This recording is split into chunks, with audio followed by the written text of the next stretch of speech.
durchgesetzt und zugleich eben dadurch in die höchste Verbindlichkeit.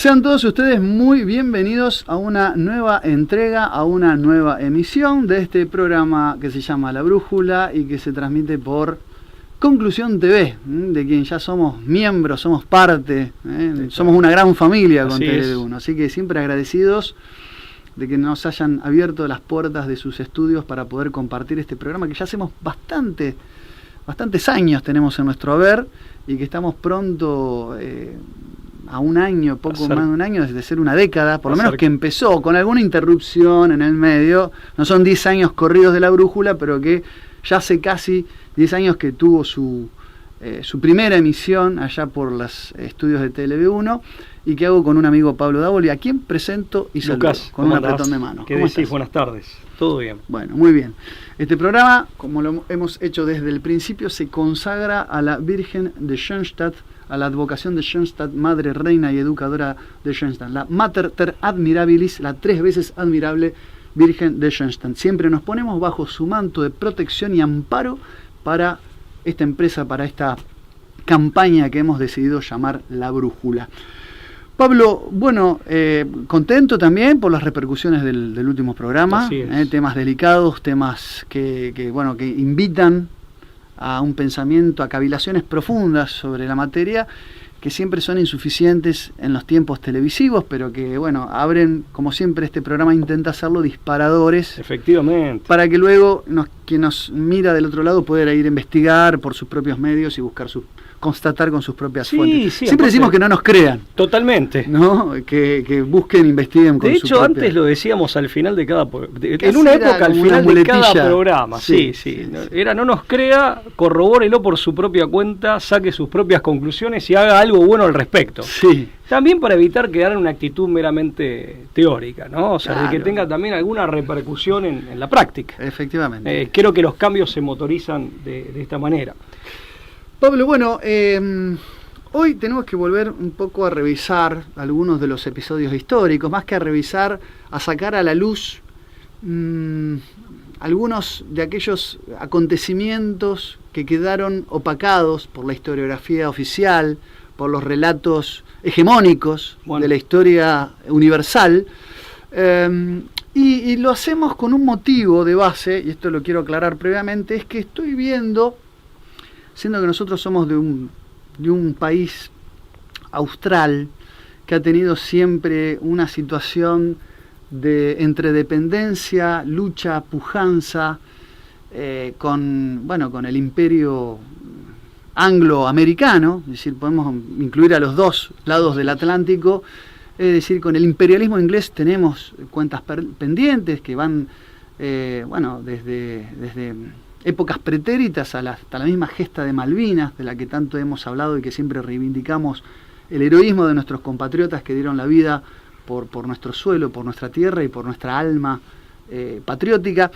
Pero yo he visto, y no sé si Pablo compartís, que en último tiempo que se ha entrado como a ensalzar como una moda, y lo he visto en boca de muchos líderes políticos, líderes sociales, personas que tienen alguna influencia extra, esto de asociar la figura de Winston Churchill, primer ministro británico durante la Segunda Guerra Mundial, con una suerte de patriota, o mejor dicho, de líder para la humanidad, ¿no? Como una especie de salvador del mundo por su rol, por su desempeño durante la segunda gran conflagración mundial. Es decir, asociar la figura de Winston Churchill como la de un gran político. Un estadista ejemplar, muchas veces se lo presenta de esa manera, ¿no? Sí. Un hombre que, tiene costados oscuros pero y no solo costados, ¿no? sino el centro, no solo sus periferias. Es correcto, es cierto, se ha construido y cada tanto, digamos, cobra nueva vida una suerte de mitología, una suerte de mito, en el peor de los sentidos del término, no en el sentido, digamos, del mito antiguo, ¿no? El mito, digamos, como expresión de verdades, ¿no? Alegóricamente, sino el mito en un sentido, digamos, mucho más negativo y mucho más, si se quiere, vulgar.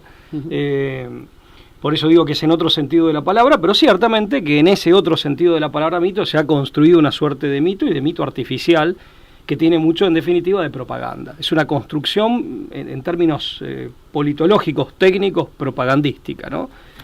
Casi como si fuera propaganda de guerra, de la Segunda Guerra Mundial, pero que cada tanto recobra el vigor del eco, o sea, son ecos que recobran el vigor de aquellos años, ¿no? Como algo que siempre vuelve, que nunca termina de irse y que nunca permite una mirada mucho más, si se quiere, objetiva, con la serenidad y la objetividad que te permite la distancia en el tiempo, ¿no? Efectivamente. Bueno, y en este sentido, está claro lo que decís, sí, hay como una especie de que nosotros somos argentinos para un hombre que ha hablado tan mal de la Argentina, que la tuvo tan, después en todo caso decimos por qué, pero que la tuvo tan bajo la lupa. Que ha ratificado siempre esto de que Argentina no había que dejarla crecer, o no dejarla despegar. La conferencia de Yalta, ¿no? Concretamente, ¿no? O sea, ya que estamos lo decimos, cuando él al presidente de Estados Unidos y a Stalin, concretamente les dice que no dejen que la Argentina se convirtiera, que no dejaran que la Argentina se convirtiera en potencia, porque arrastraría detrás de sí a toda Iberoamérica o a toda Hispanoamérica. Y lo cierto es que es llamativo que en un contexto así, en donde concretamente se estaban repartiendo el mundo, o sea, y también en el caso de él, ver cómo iba a reconstruir su propio país, nos dedicara ese párrafo, ¿no? Bien, bueno, y en este contexto, esta especie de arquetipo de héroe, arquetipo heroico que se le quiere atribuir o con el que se quiere asociar la figura de Churchill, el primer ministro británico en aquellas épocas, esta cuestión del Churchill legendario, ¿no? Convertirlo en una leyenda viva por su obra de paz o por su búsqueda de una nueva humanidad despojada de lo que otrora hubiera sido el mundo si quienes perdieron la guerra se hubieran impuesto. Claro, la historia es verdad que todas las guerras tienen miserias muchas veces incalculables, difícilmente descriptibles, y bueno, y en este punto sabemos bastante bien o con bastante claridad cuáles fueron los puntos más oscuros de aquellos que terminaron pereciendo durante la Segunda Guerra Mundial, y además hay voluminosas bibliotecas al respecto, y hasta una película de Steven Spielberg podría ser ilustrativa, incluso con dotes de exageración, cuando no de falta de corroboración histórica de aquellos episodios. Lo que no se cuenta, o lo que a veces falta activar, es que los resortes que se articularon inmediatamente después de la Segunda Guerra Mundial, fue tratar de buscar una suerte de un estado de garantías, por eso Naciones Unidas, por eso derechos humanos, y una serie de manifiestos que hicieron que el mundo se pudiera liberar de ciertas prácticas que atentaban, se llama lesa humanidad porque atentarían contra la humanidad entera.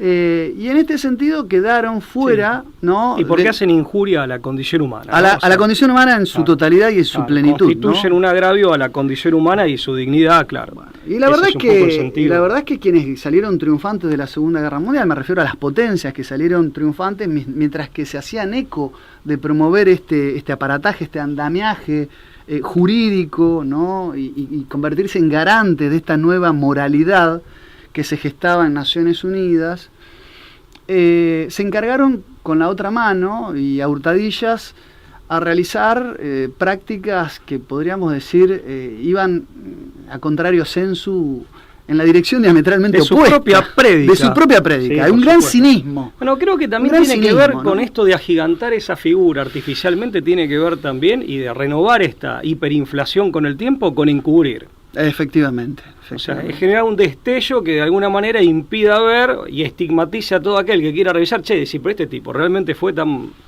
bueno como se dice. O sea, es una manera también de, digamos, generar una suerte de mácula protectora, ¿no? Efectivamente. Bueno, esa tal vez sea una de las intenciones.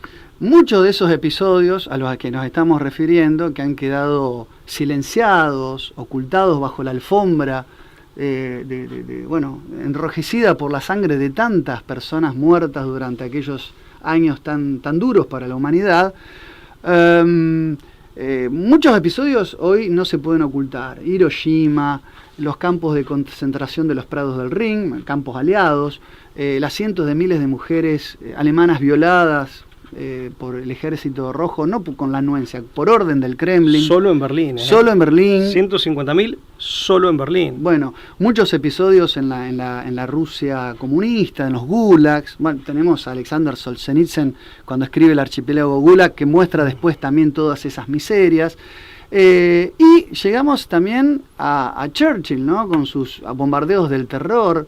Dresden, ¿no? Sería una de las más afamadas y tristes realidades episódicas de la Segunda Guerra Mundial, que consistió en un mero cálculo, es decir, tenemos que bombardear a una ciudad llena de civiles, de mujeres y de niños, simplemente porque Churchill, simplemente, una de las cuestiones que se le atribuye era que el saldo de bajas de que aquellos que el país derrotado tenía para el final de la guerra era similar o incluso menor que el de la propia Inglaterra. Entonces había que generar como una especie de mal compensatorio y decidió bombardear una ciudad, sí, casi como para generar una especie de decir, no, si nosotros ganamos, ¿cómo vamos a tener Londres en las condiciones que quedó después de 1940?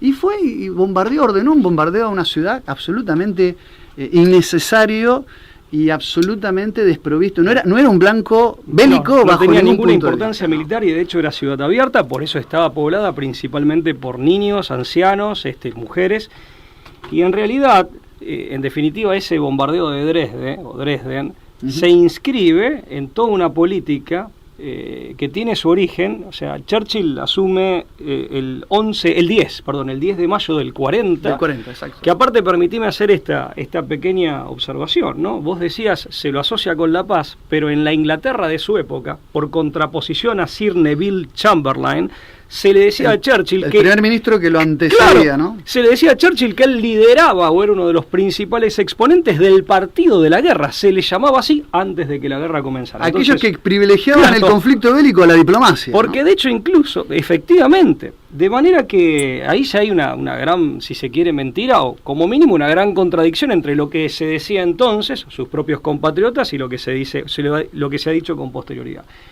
Cuando él asume, al otro día, el 11 de mayo del 40, Frederick Lindemann, más conocido como Lord Cherwell, es el que le da esta idea de bombardear sistemáticamente población civil, cosa que hasta ese momento nadie había hecho, y Churchill le llama Splendid Decision, decisión espléndida. Dresde es, digamos, el punto, la instancia culminante de esta decisión, que no tenía un sentido militar, no tenía un sentido bélico propiamente hablando, y que se cargó, según una investigación que yo hice hace unos años atrás, en base a diversos autores, en Alemania implicó 1 millón de muertos. 1 millón de muertos solamente esta decisión, que, insisto, tiene en Dresde su episodio más dramático y más conocido, ¿no? De manera que claramente esto se da de patadas con esa imagen idílica, si se quiere, o romántica de un Churchill pacifista o lo que sea. Sí, pero hay más para agregar, ¿no? De lo que hay, cuyo saldo también dejó ni a posteriori por el gobierno inglés ningún tipo de pedido de disculpas, y no hay ninguna familia que reciba ninguna pensión o indemnización por eso, ¿no? Te aclaro una cosa, aparte en el caso de Dresde, con bombas incendiarias. Bueno, tengo algún articulito también, pero ¿sabés quiénes dan estos datos? Bueno, es un autor, Jorge Friedrich, pero hay un autor inglés muy conocido, Paul Johnson, es el que da el dato de 1 millón de muertos civiles por esta supuesta splendid decision que le llamó el propio Churchill, ¿no? O sea, fíjate que hay un nivel aparte ahí de crueldad importante.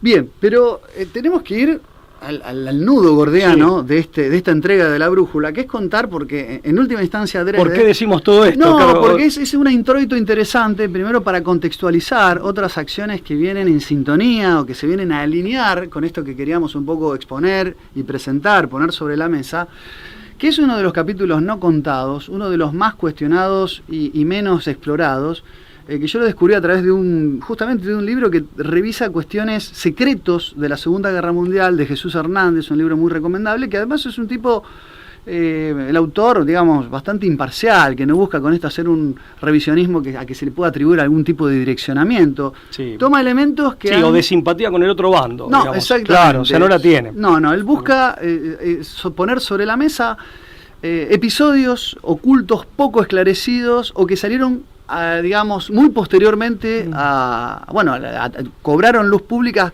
desclasificando archivos secretos que tenía la inteligencia y que, bueno, no habían sido del todo narrados o contados con alguna minuciosidad. Y estamos hablando nada menos de lo que fue La Jaula, ¿no? Estamos hablando de un trabajo que cobró vigor recién el 13 de junio del año 2005, cuando el diario británico, estamos hablando de una investigación que hace un diario británico muy conocido, The Guardian, da a conocer que tras realizar una minuciosa investigación en documentos confidenciales procedentes de los archivos nacionales, el Ministerio de Defensa británico construyó en Londres, con el pleno consentimiento del primer ministro Winston Churchill y otros miembros del gobierno británico, un centro de interrogatorios para prisioneros alemanes y enemigos del país inglés, ¿no? En el que la tortura era un método habitual para extraerles información. Vos dijiste que en mayo asumió Churchill. El 10 de mayo. El 10 de mayo. Bueno, entre julio de 1940 y septiembre de 1945, el periodo en el que este centro estuvo funcionando, 3.573 prisioneros, entre militares, civiles, pasaron por estas instalaciones conocidas como La Jaula, y los detenidos, de los que un tercio aceptó haber cometido crímenes de guerra, convengamos que confesar bajo tortura es una cosa muy... No es una confesión válida, no puede ser tomada en serio. Bueno, fueron golpeados hasta quedar al borde de la muerte, privados de sueño para quebrar así su resistencia física, amenazados con una ejecución sumaria a provocar un derrumbe psicológico, incluso fueron expuestos, dice el informe de The Guardian, a temperaturas extremas en duchas especialmente construidas para esta práctica, o a intervenciones quirúrgicas innecesarias, mientras que otros fueron heridos con descargas eléctricas e instrumentos de tortura similares. Siempre según los documentos hallados por The Guardian, muchos prisioneros murieron allí por falta de alimentos o por no poder soportar las altas o bajas temperaturas en las que eran expuestos. Esto solo como para tirar un primer dato, sí, una primera aproximación. Las fotografías que hay, que The Guardian llega a publicar, que son fotografías oficiales, que luego se quitaron de la fuente oficial de donde fueron tomadas, porque The Guardian, como bien decías, publica esto en 2005, son espeluznantes, claro. Son fotografías de espanto, ¿no? Se logran tomar también porque la Cruz Roja, producto de una filtración, en definitiva, sobre el final de la existencia de este truculento centro de detención clandestino, en un momento dado se apersona gente de la Cruz Roja y, bueno, se tomaron 6 meses para autorizar el ingreso de la Cruz Roja. Y en esos 6 meses lo que hicieron fue limpiar bastante el lugar. Aún así, encontraron prisioneros en condiciones que son las que se ven en las fotografías. Mirá, vos decías del año 45, que es lo que dice, sí, Jesús Hernández y lo que dice The Guardian, pero hay otras fuentes que incluso dicen que de una manera, si se quiere, aminorada o distribuido con otros... Continuó en el contexto de la Guerra Fría, ¿no? Hasta el 48, claro, porque servía todas esas declaraciones hasta el 45, arrancadas mediante tortura, y muchas veces una tortura que, declaración de por medio, terminaba en muerte, pero en definitiva sirvieron, si se quiere, de cantera para Nuremberg. Claro. Y para juicios que fueron, digamos, concomitantes o que fueron como desprendimientos, porque Nuremberg se puede entender, el tribunal de los jerarcas nazis, pero también es cierto que formó parte, o si se quiere, es la pieza judicial principal de una serie. Claro, ¿no? De toda una serie de juicios que incluso se extendió ya no con un tribunal militar extranjero, internacional, sino que se extendió, digamos, con un tribunal alemán, en la República Federal de Alemania se extendió hasta los años 80. Claro. O sea, siguió habiendo este tipo de juicios que en definitiva tenían que ver con el famoso proceso de desnazificación, etcétera. Claro. Pero este tipo de juicios se extendieron hasta los años 80, por lo menos hasta principios de los 80. Entonces, que acá, quiero decir, esto siguió en su momento por varias razones. Aquí nos estamos focalizando, digamos, en muchas veces las pruebas, ¿no? Y cómo se valoraban las pruebas y cómo se habían obtenido esas pruebas o supuestas pruebas. Por ejemplo, en el año 81, concretamente hay un caso que lo quiero citar, pero por lo tardío que fue, y porque dio lugar a la intervención de, no sé si te acordás, de Roger Guy, o Roger Guy se escribe, Domerque polaco de Menace, que era un hombre que no podía ser de ninguna manera, digamos, asociado al nacionalsocialismo, porque era francés, era masón, estaba adscripto a la masonería, doctor en psicología, ¿no? Profesor universitario. Era un hombre que aparte era de origen judío y había participado de la resistencia maquis, es decir, de la resistencia francesa contra los alemanes, que él, en una carta abierta al presidente del Tribunal del Palacio de Colonia, se queja de que esos juicios, cómo eran llevados adelante esos juicios, y esto es ya en el año 81, por el caso Lischka. Lischka era el imputado, o sea, pero quiere decir, es como que han tenido repercusiones y ecos. Claro. Porque vuelvo, digamos, al tema inicial, focalizándonos en la obtención de pruebas de dudoso origen, y desde luego, aparte, si hay tortura, es un accionar criminal, más allá de que pone en duda la prueba obtenida, ¿no? Sino que pone en duda la veracidad de la prueba obtenida y su genuinidad, digamos, pero aparte es un crimen.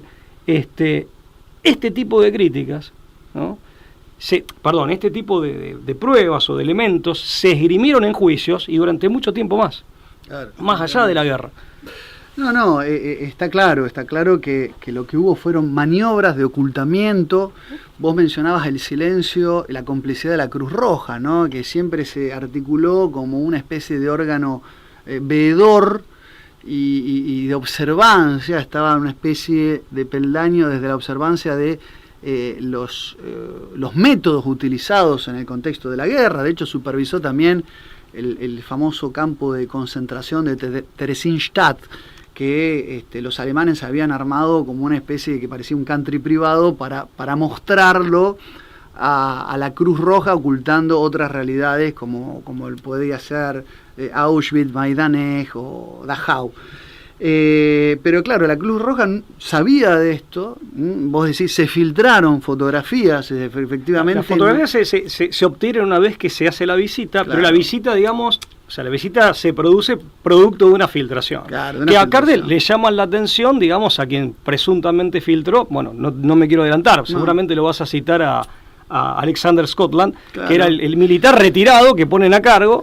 Efectivamente, es decir, la jaula primero la montaron en un barrio exclusivo de Londres, en el Kensington Palace Garden. Ese es un dato que llama mucho la atención. Porque era un compendio de casas, incluso de palacetes. Palacetes eran de fachada medieval, que tenían la característica de tener mucha seguridad privada. Era un lugar muy exclusivo. Claro, si bien no de difícil acceso, pero sí con mucha custodia, y en el cual no se le hubiera ocurrido a nadie que ahí podría estar funcionando un centro de tortura. Es como si habláramos, no sé, del barrio de La Recoleta o de Puerto Madero en Buenos Aires, ¿no? Un lugar así muy turístico, incluso donde la gente podía pasear, pero en una de esas casonas, en el subsuelo había una mazmorra con un centro de tortura. Incluso, ¿no? Es un barrio de embajadores. Claro, efectivamente. O sea, embajadas y embajadores. Paradójicamente, un barrio donde abundaba la diplomacia, ¿no? Sí, así es. Vos sabés que, pero una cosa para que quede clara la idea anterior, en definitiva, después de la guerra, esas confesiones arrancadas mediante tortura, en definitiva, The Cage, la jaula, en ese sentido, funcionó como una suerte de cantera para armar... Fue un escudo, ¿no? Y en definitiva para hacer determinadas operaciones judiciales después. Claro, por eso muchos autores lo vinculan con lo que actualmente se conoce, digamos, en Estados Unidos, aquí en Argentina y en muchos países, con el lawfare, es decir, la utilización de tribunales de justicia, en realidad con una finalidad que no es específicamente hacer justicia, sino que tiene una finalidad política. En este caso, digamos, porque ¿qué pasó? Estos nuevos tribunales, entre muchas otras cosas que se achacaban en la época y demás, que eran digamos, irregularidades desde el punto de vista judiciario, no se sometían a las reglas habituales de las pruebas. Claro. O sea, más allá de otras críticas que tienen que ver con el derecho penal, con el derecho de fondo, o sea, la irretroactividad de la ley penal, muchas críticas que, bueno, hacen a otro tema muy jurídico, pero puntualmente el que interesa acá es que no se sometían a las reglas habituales en cuanto a la validez de las pruebas, por ejemplo. Bueno, por empezar, el historial, y vos lo mencionaste ya, está muy bueno que lo vayamos presentando. La dirección de este centro estaba a manos, vos ya nombraste, el teniente coronel Alexander Scotland. Estamos hablando que era un condecorado justamente en la Primera Guerra Mundial por especializarse en interrogatorios y que había tenido, digamos, una destacada participación en la Primera Guerra Mundial aplicando métodos de interrogación. Y recibió la Orden del Imperio Británico, una condecoración, una distinción, ¿no?, por la corona británica. Scotland ya disfrutaba de su jubilación al momento de ser reclutado, cuando estalló la Segunda Guerra Mundial, lo llamaron para que preste servicios nuevamente, lo reclamó el ejército británico, y en este sentido tenía un historial perfecto para encabezar el centro de operaciones y de interrogatorio que era La Jaula. Hay que destacar, y quiero decir esto, que hay un informe, esto que vos decías, lo de la postrímera plataforma judicial que se armó. Sí, una utilización. Claro, en definitiva, de confesiones y testimonios arrancados mediante... Hay un informe del MI5 que señaló que Scotland, en todos los métodos que aplicó, esto estamos hablando de métodos de tortura aberrantes que iban desde amputaciones, cirugías innecesarias, experimentar con los cuerpos, hoy que se le habrían atribuido solamente algún que otro sádico médico, ¿no?, que vemos en las películas, ¿no?, de Hollywood. Bueno, Scotland la llevó adelante. El MI5, nada menos que el MI5, señaló que Scotland había cometido claras infracciones a la Convención de Ginebra. Recordémoslo que los convenios de Ginebra, que se firmaron recién en 1949, pero que fue el producto de un montón de consensos previos que había, incluso en el periodo de entreguerra ya había algunos consensos previos, y además sus protocolos, porque acá está esto de que el centro de operaciones siguió funcionando algún tiempo más después de la Segunda Guerra Mundial, ¿no?, incluso para presos o posibles voceros que pudieran dar alguna información en el contexto de la naciente Guerra Fría. Los protocolos y en los convenios de Ginebra contienen las principales normas, destinadas a limitar la barbarie de guerra, protegen a las personas que no participan en las hostilidades civiles, personal sanitario, miembros de organizaciones humanitarias y a aquellos que no pueden seguir participando en los combates. Estamos hablando de heridos, enfermos, náufragos y prisioneros de guerra. O sea, estaban las prácticas fuera de lo que luego, digamos, se estereotipó o se plasmó en lo que fueron los tratados y los convenios de Ginebra y sus postrimeros protocolos. Por la dimensión, ¿no?, la dimensión y el modo en que estas prácticas se fueron llevando adelante. Cabe destacar, y con esto un dato importante, es que los documentos encontrados en los archivos nacionales británicos calificaban al centro como un lugar oscuro y brutal. Acá esto es una cita textual. Admitían que su existencia causaba inquietud entre los pocos oficiales británicos que conocían en detalle lo que ahí sucedía. Sin embargo, el Ministerio de Defensa permitió su funcionamiento debido a la utilidad de la información obtenida o quizás porque consideraba que los detenidos merecían ese trato. Había un revanchismo y dotes de venganza en las prácticas, y tras la publicación de la noticia, que se había mantenido hasta ahora en secreto, el portavoz para temas militares del Partido Liberal en la oposición, Nick Harvey, instó al Ministerio de Defensa que reconozca lo ocurrido, aunque sea ya demasiado tarde para exigir responsabilidades concretas. O sea, ya sí, responsabilidades claro. No se podía mandar preso a nadie, ¿no? Prescriptas, claro, las correspondientes acciones. O los mismos protagonistas ya estaban muertos, ¿no? Sherman Carroll, y cierro con esto la idea, de la Fundación Médica para el Cuidado de las Víctimas de la Tortura, pidió a las autoridades británicas que presten disculpas y compensen a los supervivientes. Esto jamás aconteció. Y estas fotos encontradas, tomadas en febrero de 1947, por un oficial de la Marina Británica deseoso de que las autoridades pusieran fin al programa secreto de tortura, un oficial de la Marina Británica fue el que tomó las fotos, y el gobierno británico, para hacerlas públicas, fue a petición del diario The Guardian, y que formen parte integrante de esta investigación y de este trabajo de desclasificación archivístico que hizo el diario británico, a fin de que nunca más se vuelva a repetir un episodio como el que fue The Cage, la jaula.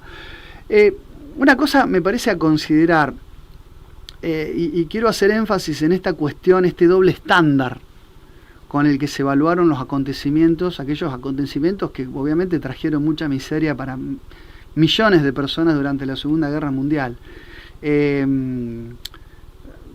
La historia obviamente la escriben los que ganan, eso lo sabemos, pero cuando nosotros queremos tener una responsabilidad histórica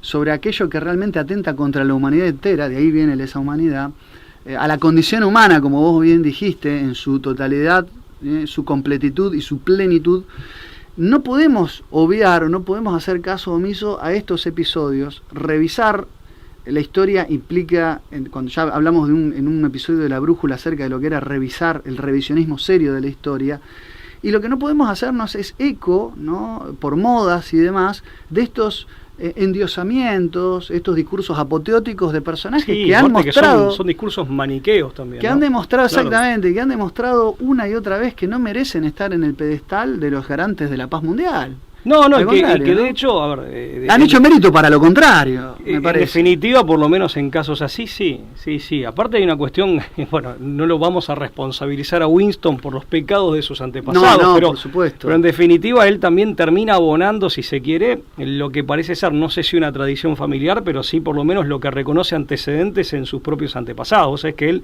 este es un dato, si se quiere, que uno puede agregar, que no creo que sea meramente anecdótico, más allá de que en definitiva son personas distintas, independientemente del parentesco, o sin perjuicio del parentesco, pero él es descendiente directo de John Churchill Spencer, sí, que creo fue que lo dijimos en duque de Marlborough, claro, totalmente, que es el que lo traiciona a Jaime II, ¿no?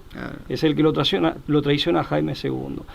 Y creo que es el nieto, para ser completamente honesto con el público, no sé si el bisnieto o el nieto de Winston Churchill, ya en el siglo XX, y desde luego más cercano en el tiempo, en 1982, que en la Cámara de los Lores, una vez que finalmente se produce la derrota argentina en Malvinas, en la batalla del Atlántico Sur, en definitiva, es el que dice ahora sí, es famosa la expresión ahora sí, y para mí en eso está la clave, ¿no? En el ahora sí, eso encierra mucho significado, quiero decir.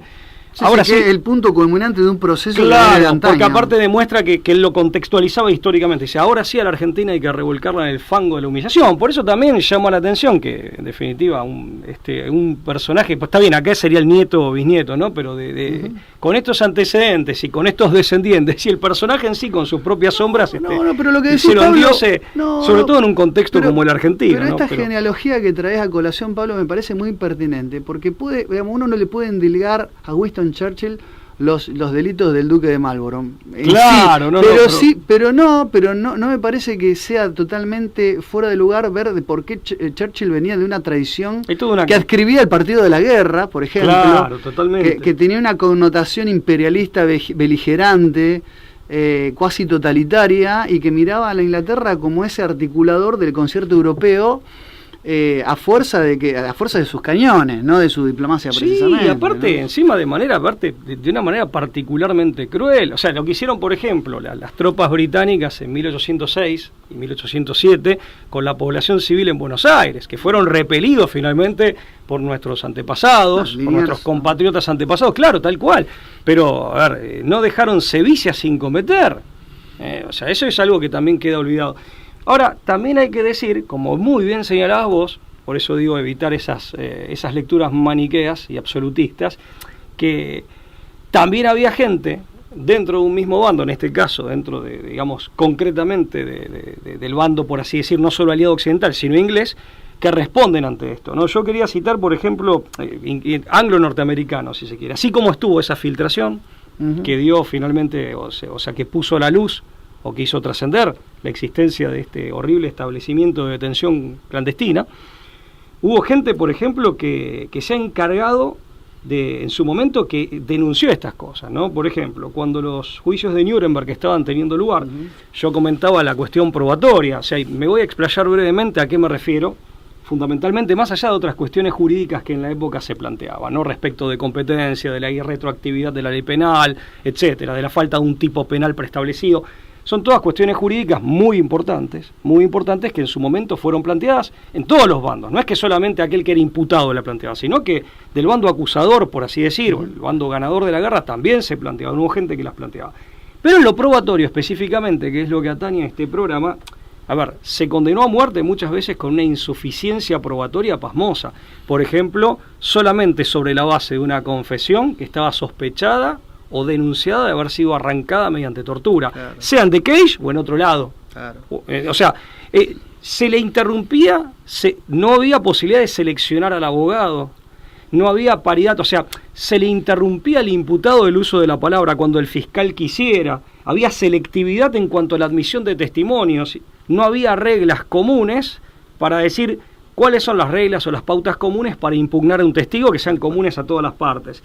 Se desatendieron denuncias de tortura, sean las de The Cage u otras. Todo esto lo recoge muy bien un autor norteamericano, Carl Whitlock, en realidad Whitlock Porter, es un autor políglota, traductor profesional, escritor, que se ha dedicado a este tema, pero en su momento generaron problemas. Por ejemplo, el juez Carl Wennerstrom, con W, Wennerstrom, que era miembro de la Suprema Corte de Justicia de Iowa, que hablaba de que no se podía llevar adelante un juicio justo si en definitiva entre fiscales, peritos, abogados que incluso ejercían la defensa, una defensa impuesta, mejor dicho, un letrado defensor impuesto, estaban cargados, dice, de prejuicios, de odios y de venganzas que venían de larga data. Esta idea de los juicios pantomimáticos, ¿no? Bueno, o sea, y ahora voy a ir a un caso más actual, para cerrarlo. El caso muy conocido de Francis Parker Jockey, más conocido como Ulick Barange por su libro Imperium, que tuvo aparte un final trágico, tal vez asesinado por sus propias autoridades, que fue fiscal en Nuremberg, trabaja con la fiscalía de Nuremberg, con el gran fiscal Jackson, que era el representante de las Fuerzas Armadas norteamericanas, y que renuncia. Claro. Y hace una serie de denuncias, después se dedica a escribir, finalmente vuelve a Estados Unidos, termina internado sin ningún diagnóstico serio en un psiquiátrico y termina suicidado. Otra psiquiatría punitiva, ¿no? Claro, por aparte, pero un tipo que había trabajado era un abogado muy conocido, muy exitoso, muy comprometido con la causa, que termina alejándose. Mira, hay un autor que también recomiendo, sobre todo a quienes gusten de los temas jurídicos, que es un autor contemporáneo, se llama Danilo Solo. Danilo Solo es profesor de Filosofía y Sociología del Derecho en la Universidad de Florencia, que hace unos años atrás escribió un libro, La justicia de los vencedores, de Nuremberg a Bagdad. Si bien el tribunal iraquí que juzga a Saddam Hussein es un tribunal que finalmente lo condena a muerte, era un tribunal al menos formalmente integrado por sus compatriotas, no era un tribunal internacional. Lo cierto es que Danilo Solo cuestionó desde el punto de vista estrictamente jurídico, es decir, desde el punto de vista del derecho internacional público, del derecho humanitario, de lo que antiguamente también se llamaba el derecho de gentes muy ampliamente, cuestiona los motivos de la invasión a Irak en 2003 por parte de la alianza Estados Unidos-OTAN. Cuestiona la institución de ese tribunal y su estatuto. El estatuto realmente tiene, digamos, por ejemplo, cómo regula la prueba, es increíble, o sea, daría lugar acá a un planteo de inconstitucionalidad, aquí en cualquier país serio del mundo. Y regula que ese tribunal se instituyó, si bien por compatriotas, por un gobierno que en definitiva había sido designado por un gobernador militar, que era el señor Bremer, norteamericano, y por fuerzas de ocupación. Entonces dice, no tenía ni un atisbo de objetividad. Y escuché esto que dice, más allá de estas... y el hecho de que sea un tribunal especial, como mínimo le ofrece un reparo. Pero más allá de estas críticas que él hace a ese tribunal que se instituye en 2003 y arranca en 2005... Él dice concretamente, y lo voy a citar textualmente, me apunté una frasecita, dice, este principio, se refiere al principio al derecho de defensa, al principio de inocencia como presunción inicial, hasta que se demuestre lo contrario, este principio aparece ya gravemente violado a juzgar solo por el trato que se le está dando, porque en esa época cuando él escribía el libro estaba en el juicio contra Saddam Hussein. Sí, era en pleno auge, claro, de toda esa situación jurídica. Y él dice, este principio, el de defensa, el de inocencia, parece ya gravemente violado a juzgar solo por el trato que se le está dando al imputado principal, es decir, a Saddam Hussein. El expresidente, más allá de lo que opinemos de él, es mantenido prisionero en un lugar secreto por milicias estadounidenses que lo capturaron. Lo sometieron ilegalmente a pesados interrogatorios y quizás también lo hayan torturado, tal como él no se cansa de denunciar furiosamente. Fíjate que se replica una situación. Y él lo que dice es, Nuremberg en Bagdad llama esto. Claro, una vez más se comprueba esta práctica del doble estándar, de la doble vara, ¿no? Esta hipocresía, este cinismo, este modus operandi cínico que han tenido estas potencias, de las que la Argentina, insisto, tiene un lugar de enemistad por nuestra forma de pensarnos en el mundo. Nosotros que somos un país eminentemente pacífico, no podemos comprar el relato del heroísmo de Churchill ni de todas sus consecuencias angloamericanas. Déjame decirte una cosa, Pablo, que me quedó en el tintero y no dije.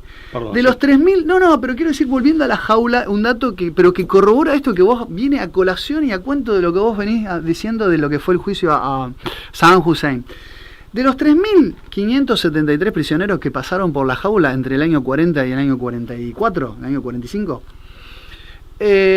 solamente hubo una sola ejecución por horca, es decir, al menos un caso, un prisionero fue condenado por crímenes de guerra y ejecutado en la horca sobre la base de confesiones logradas también bajo tratamiento psicológico.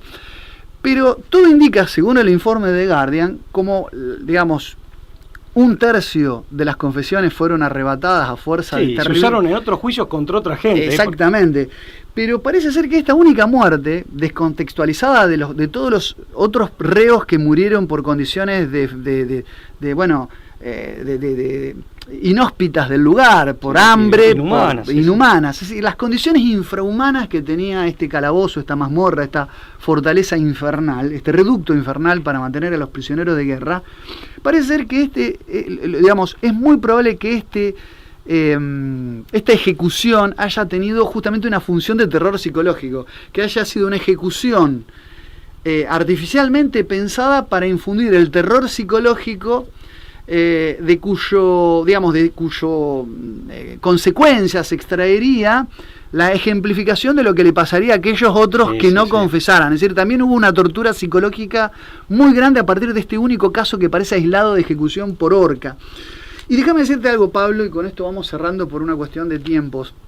Es increíble, a la luz de todo lo que acabamos de decir, que haya sido los ingleses en general y el gobierno británico y la corona británico en particular, la que se haya hecho eco de todas las leyendas negras en contra de tribunales inquisitoriales que se dieron en España, no en la época de la Inquisición, no porque no haya habido prácticas condenables, quiero decir esto, que no se me malentienda, sino que es increíble que se hayan convertido en voceros, porque sabemos que los autores de la leyenda negra han sido oriundos de la Francia pro-revolucionaria, como puede ser, no sé, qué sé yo, desde el mismo Juan Antonio Lorente, en la propia España, uno de los artífices de la leyenda negra, o Voltaire, ha sido uno de los grandes fomentadores y constructores de la leyenda negra de la España inquisitorial. Pero que en definitiva sabemos que los ingleses han sido aquellos que la han exaltado, se han embanderado, la han difundido, han financiado todo un aparato de propaganda contra las raíces hispánicas, ¿no?, de estas terribles instituciones y estas jerarquías inquisitoriales o estos juicios, ¿no?, aberrantes que en algún momento de la historia se pueden haber dado, pero que son la prueba viva de lo contrario, ¿no? Que sus propias culpas o atribuir a otro, en definitiva, las culpas que ellos mismos históricamente. Yo eso es lo que veo con indignación. Bueno, el caso de la leyenda negra contra el mundo hispánico y contra el imperio hispánico. Que son muchísimas, ¿no? La conquista, hay varias, ¿no? Efectivamente, y se van reproduciendo y se van replicando y se repiten y superponen, contradicen, etcétera, pero siempre en un sentido detractor. Claro. Pero en definitiva terminan adjudicando, más allá de las exageraciones en las que incurren, a veces lisa y llanamente son falsedades completas y a veces es la proyección de culpas que ha tenido el imperialismo británico. O sea, atribuirlo, digamos, en este caso a los españoles y finalmente al mundo hispánico en general. Mirá, respecto de eso, un dato interesante. Yo un cálculo que hice hace algunos años tomándome de autores acreditados como Paul Johnson, como Jorge Friedrich, como James Bake, famoso historiador canadiense de Toronto, como Alfred de Zayas. En definitiva, haciendo un cálculo, digamos, un cálculo tirándolo a la baja o redondeándolo hacia abajo, o en caso de duda, yendo al número menor, digamos, contando ese millón de civiles alemanes que murieron producto de estos bombardeos que Churchill festejaba perversamente. Si vos sumás, vos hablaste de las violaciones, la de los soviéticos se estima de mujeres alemanas, después también hubo de mujeres húngaras, etcétera, ¿no? Solo de mujeres alemanas, los soviéticos 2 millones, o sea, 150.000 en Berlín, la mayoría seguidas de muerte. Y del lado de los aliados occidentales se calculan 1 millón. De muertos en campos de concentración de civiles y prisioneros de guerra, 1 millón. Eso solamente del lado de los aliados occidentales.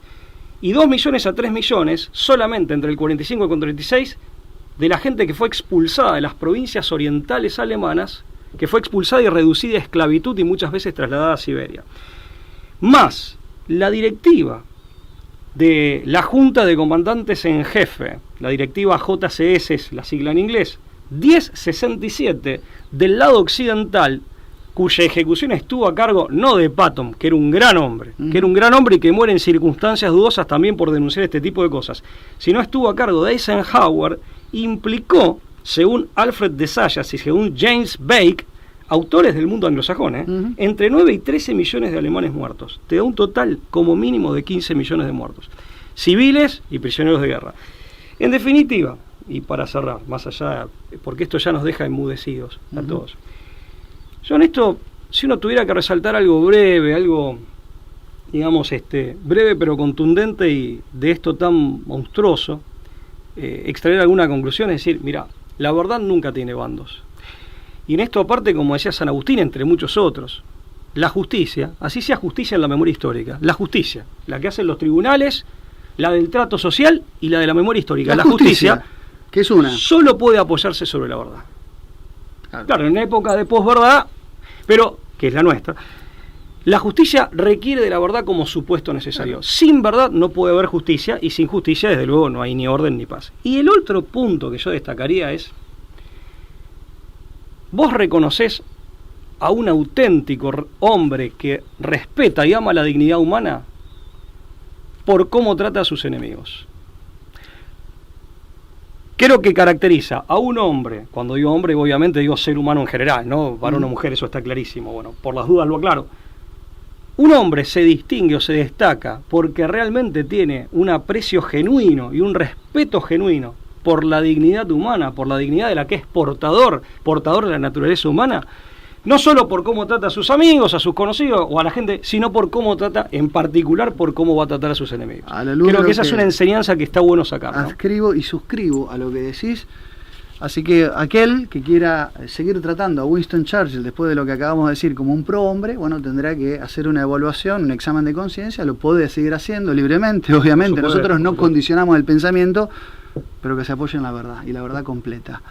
Pablo, tenemos el tiempo cumplido y tenemos que hacer 2 anuncios, dale, sí. Como hicimos en el último programa. Uno, en el zócalo de la pantalla van a estar viendo en este momento un CBU donde ustedes pueden hacer su donación, su aporte a la brújula. Sabemos que la ayuda que ustedes nos dan nos permite crecer, nos permite desarrollarnos y desplegarnos, así que siempre es bienvenida.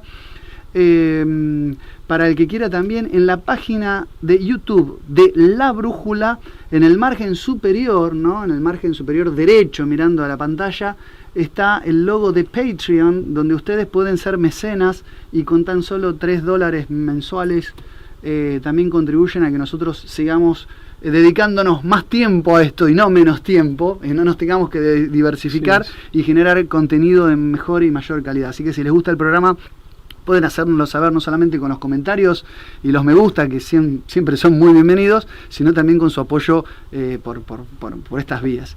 Y tenemos una diplomatura también, ¿no? En ciernes. Psicopolítica y transhumanismo.